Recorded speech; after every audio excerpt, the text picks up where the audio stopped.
Teman-teman, kisah ini dimulai di hutan jati di daerah Kabupaten Blora, Jawa Tengah. Ada sebuah tanah perkuburan yang luas yang dikelilingi oleh perkebunan jati. Tanah perkuburan ini dimiliki oleh 5 desa, yaitu Desa Tambawedi, Desa Manuk Ireng, Desa Saketi, Desa Jala Alor, dan Desa Sangkal Putung. Salah satu orang yang dipercaya sebagai penggali kubur sekaligus penjaga kubur yaitu Pak Ustadz Soleh.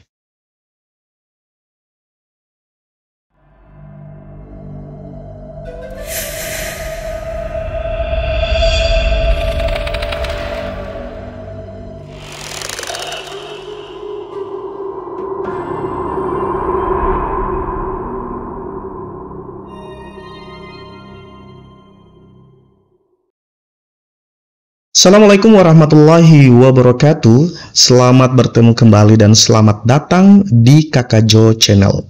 Kakak berdoa semoga kita senantiasa mendapat limpahan kenikmatan, kesehatan, kealfiatan, serta rezeki yang melimpah ruah dari Tuhan yang Maha Kuasa.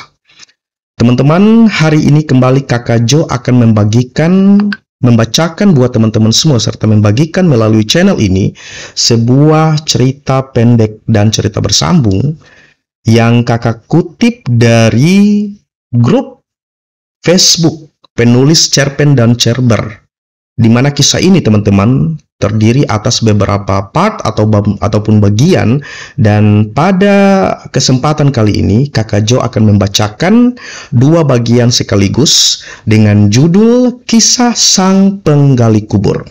Sebelum kita melanjutkan bagaimana ceritanya teman-teman, Kakak Jo berharap semoga teman-teman semua sudi untuk terus mendukung pengembangan channel Kakak Jo agar mampu berkembang lebih baik, menghibur, bermanfaat, serta mengedukasi buat kita semua dengan terus men-like, men-subscribe, serta men-share atau membagi video maupun channel Kakak Jo melalui media sosial teman-teman semua. Kita ikuti ceritanya teman-teman.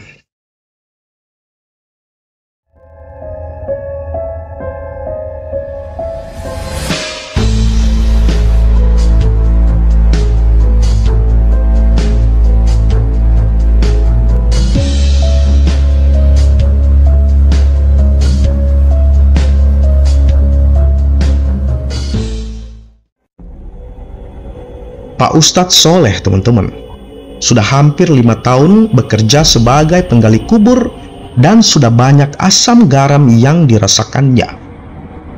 Pada suatu hari, saat ia sedang berteduh di bawah pohon Kamboja, ia kemudian kedatangan rombongan dari Desa Sangkal Putung dengan membawa keranda mayat. Assalamualaikum Pak Ustadz. Ini jenazah Wardono, pengusaha barang antik dari desa kami. Minta dimakamkan, tapi beserta barang kesukaannya, kata salah seorang ahli waris keluarga daripada mayit Wardono. Waalaikumsalam. Hah? Ustadz Soleh terkejut teman-teman.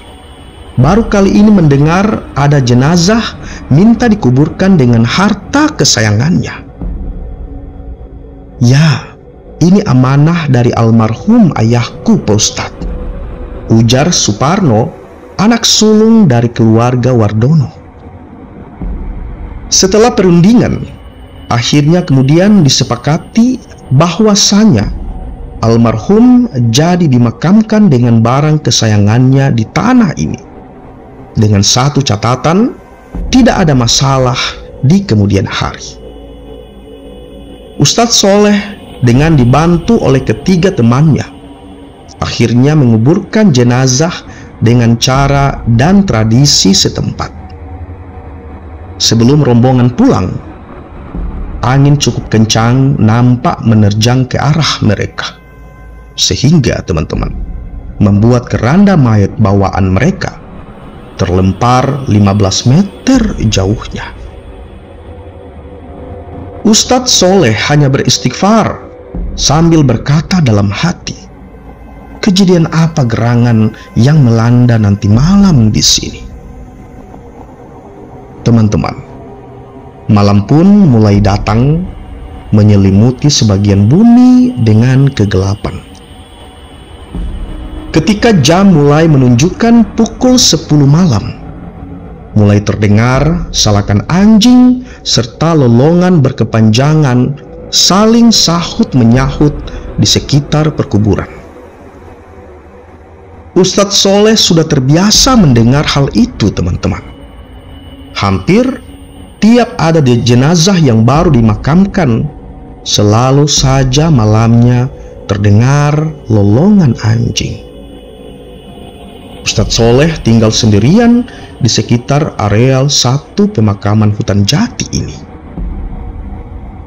Ia tinggal di sebuah rumah yang dibangun secara gotong royong oleh 5 penduduk desa sekitarnya.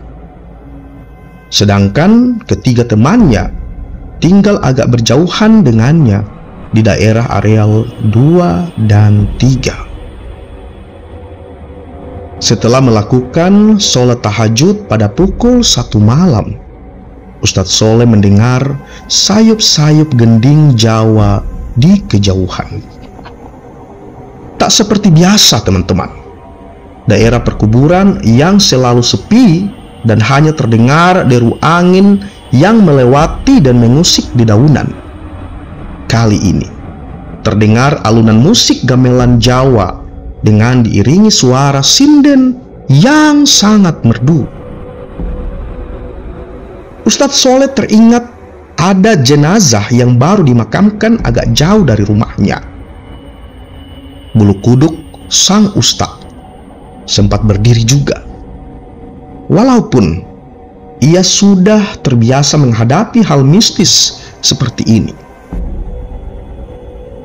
Ustadz Soleh, teman-teman, lalu merapal beberapa ayat Al-Quran sambil terus berjalan mendekati ke arah suara itu. Di kejauhan nampak cahaya dan suara gamelan Jawa ditabuh, seperti ada pesta panen di tengah kuburan. Tak berapa lama, sang ustadz melihat dengan mata kepalanya sendiri beberapa penari menari dengan tubuh lemah gemulai mengikuti irama. Mereka menari di atas tanah kuburan, seakan-akan tak terganggu dengan tanah yang tak rata dan banyak nisannya itu. Arena tarian di tengah kuburan itu, teman-teman, diterangi dengan ratusan obor yang mengapung-ngapung di udara. Sang penari yang cantik-cantik itu mengerling genit, lalu dengan jari memberi isyarat mengajak Ustadz Soleh untuk ikut menari mengikuti mereka. Teman-teman, kemudian Ustadz Soleh membentak semua yang ada di situ, semua makhluk yang ada di situ. Wahai penghuni neraka, apa yang kalian mau dariku? Seorang wanita sinden segera berdiri menghadapi sang ustadz sambil tertawa. Kami ingin gamelan ini dikembalikan pada tempatnya, yaitu di gua balik Gunung Semeru, karena Wardono telah mencuri gamelan kami, gamelan dari peninggalan Majapahit. Baiklah, akan kukembalikan gamelan kalian. Nah, sekarang pergilah, jangan ganggu kami lagi. Enyahlah, bentak dari Ustadz Soleh, teman-teman. Kami akan menunggu janjimu. Perlahan mereka kemudian berubah menjadi bayangan, lalu menghilang. Suasana kuburan pun kembali sepi. Hanya terdengar jangkrik dan deru angin melalui sela-sela batang jati. Suara salak dan lolongan anjing pun berhenti. Ustadz Soleh lalu pulang dan melakukan sholat istikharah dan lama bertafakur sambil menunggu sholat subuh tiba. Keesokan harinya teman-teman, Ustadz Soleh ke rumah keluarga dari almarhum Wardono. Di rumah itu, ia kemudian disambut Suparno, anak sulung dari almarhum. Ustadz Soleh kemudian menceritakan kejadian aneh tadi malam yang ia alami. Subhanallah, sama Pak, kami semalam juga mengalami hal serupa seperti itu, jawab Suparno dengan spontan kepada Ustadz Soleh. Lalu teman-teman, Suparno kemudian menceritakan kejadian semalam di halaman rumahnya. Waktu itu, kami sekeluarga terbangun mendengar suara kuat gamelan Jawa di halaman rumah kami. Lalu kami keluar dan kami melihat ayah kami meronta-ronta diarak di atas keranda mayat dengan tali mengikat kuat di seluruh tubuhnya. Dan di belakangnya berjalan para pengiring dengan wajah seram-seram sambil membunyikan gending-gending Jawa. Kasihan sekali kami tak bisa menolongnya. Dan anehnya, tak ada tetangga yang mendengar suara gamelan Jawa itu. Lalu, apa yang harus kami lakukan agar almarhum ayah kami kembali tenang, Pak Ustaz? Tanya daripada Wiono, adik dari Suparno, teman-teman. Kita harus kembali menggali kuburan itu dan mengembalikan seperangkat gamelan Jawa yang telah dikubur bersama ayahmu.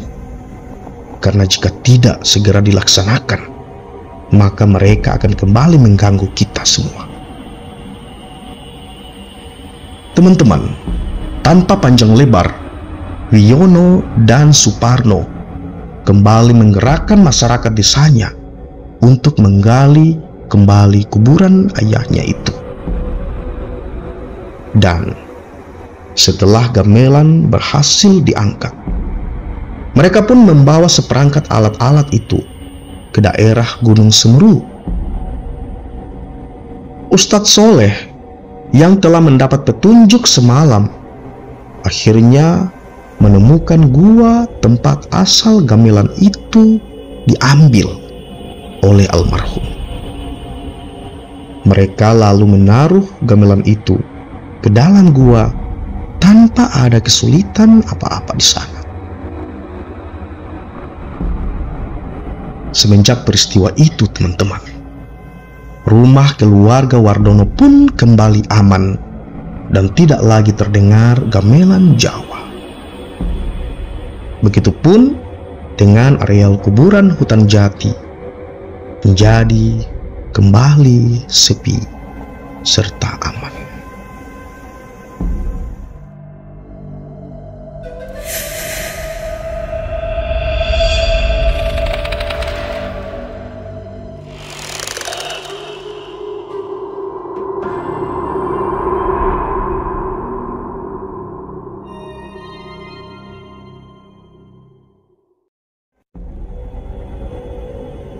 Hutan Jati di daerah Blora sangatlah luas, teman-teman, sehingga siapapun yang melewati pada malam hari pasti akan merinding karena banyak cerita-cerita tahayul beredar di sekitar hutan ini.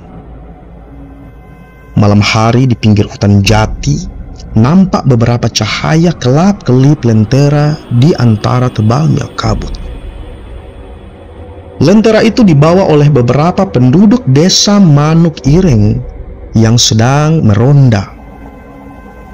Angin malam menerpa hutan menimbulkan suara-suara aneh seperti siulan, siluman, serta hawa dingin seperti hembusan peri hutan.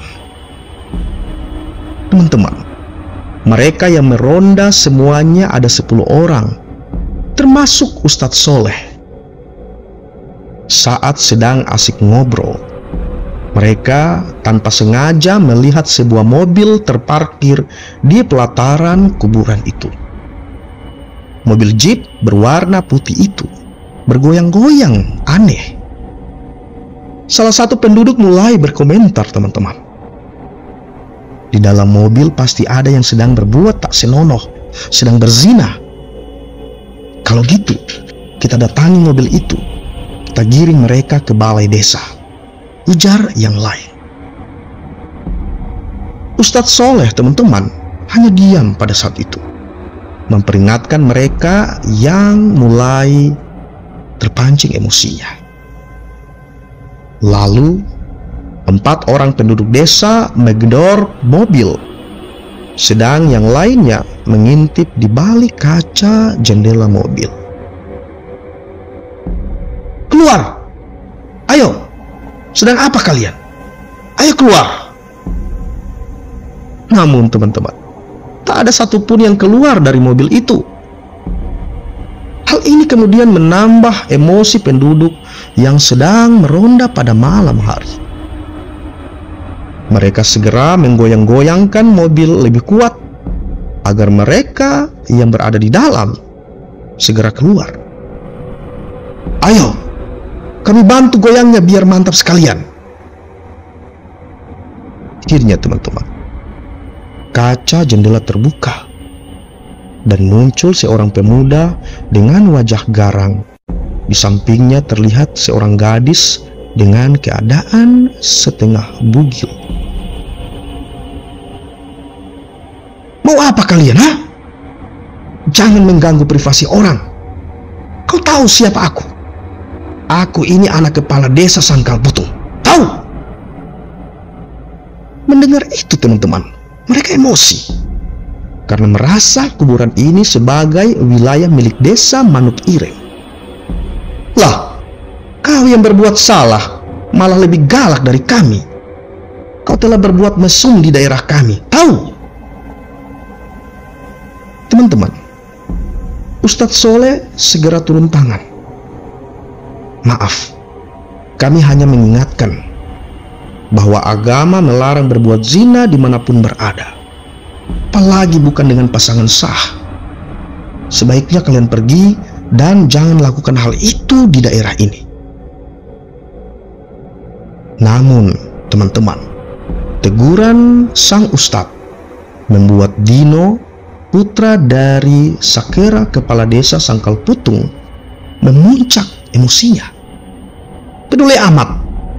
Kalau kalian memaksa, aku akan mengobrak-abrik desa kalian." Mendengar itu, para pemuda marah, namun langsung dicegah oleh Ustadz Soleh. "Biarkan saja. Jangan membuat keruh suasana dan hancurnya kerukunan antar desa. Biarkanlah nanti biar Allah Subhanahu wa Ta'ala yang akan menegur mereka." Akhirnya teman-teman, para peronda itu pun mengalah dan pergi menjauh mobil itu. Mereka segan dengan Ustadz Soleh yang memiliki karisma tinggi itu, walaupun sehari-harinya hanyalah sebagai penggali kubur.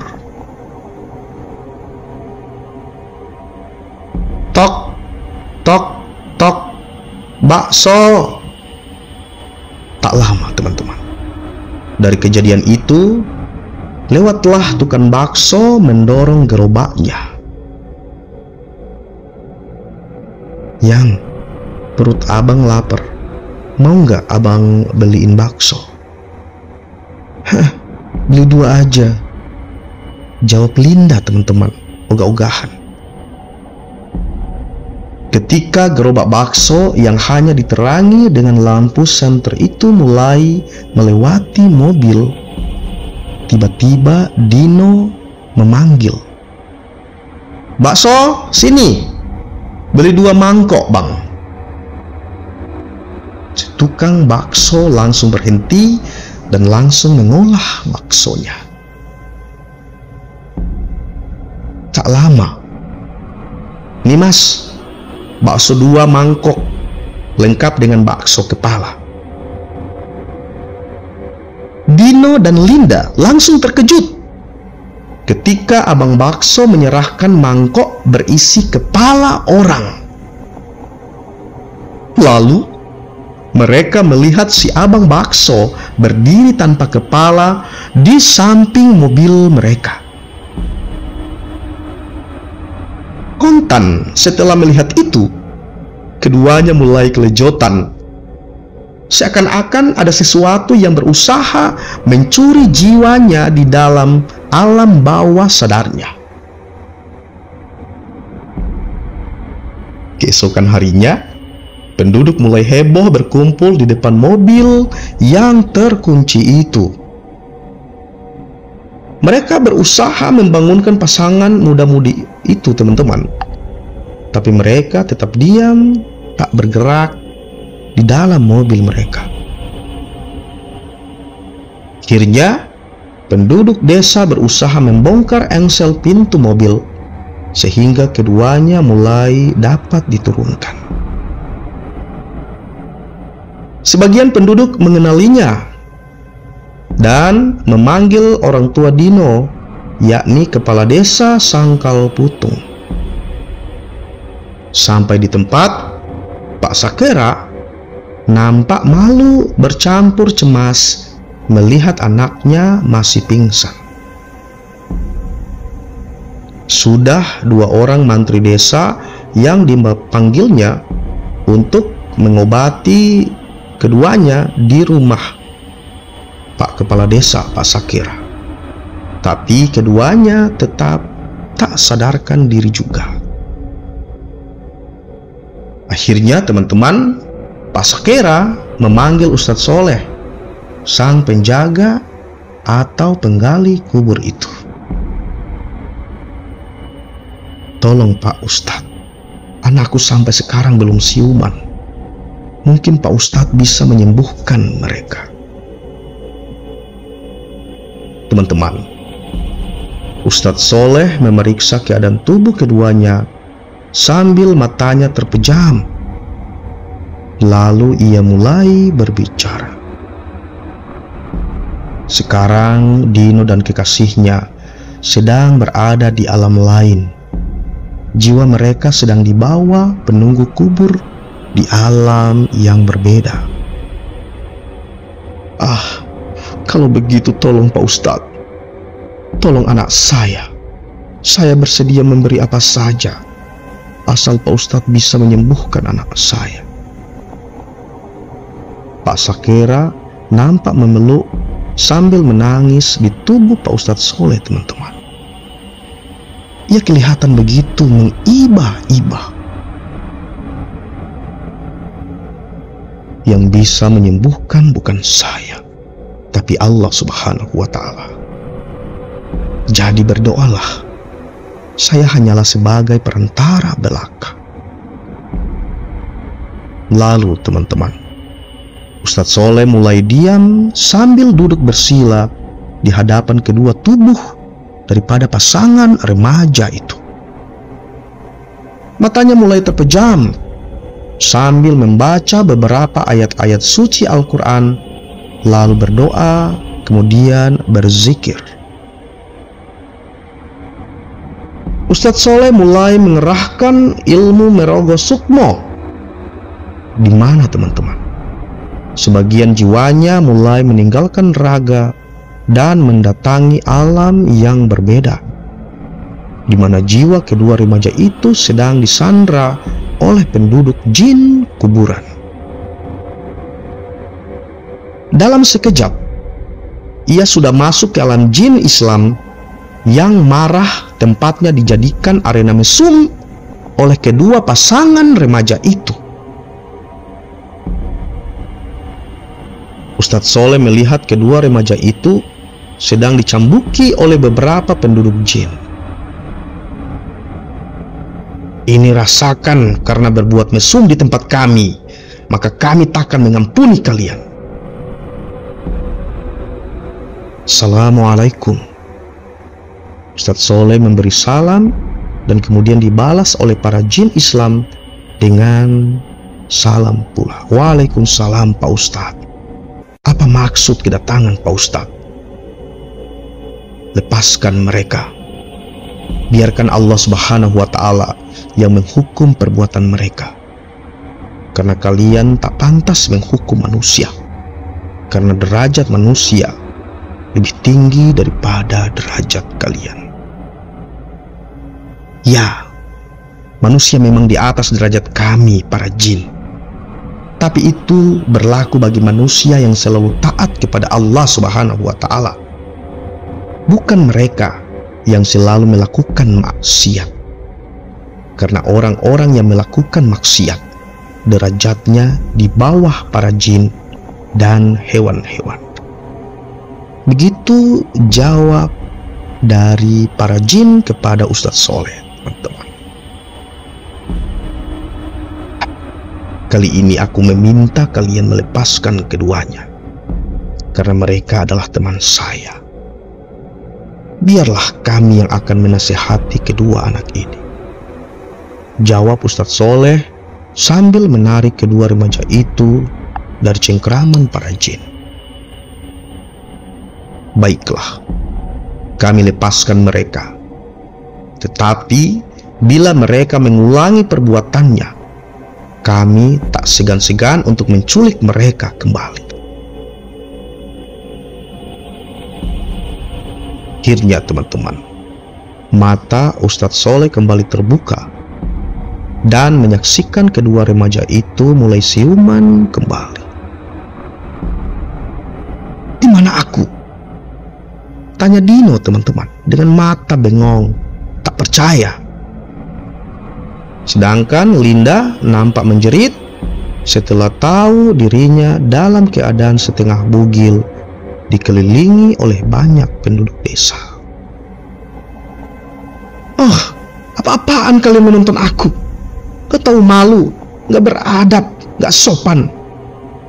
Kontan mulut Linda mulai memaki-maki, marah.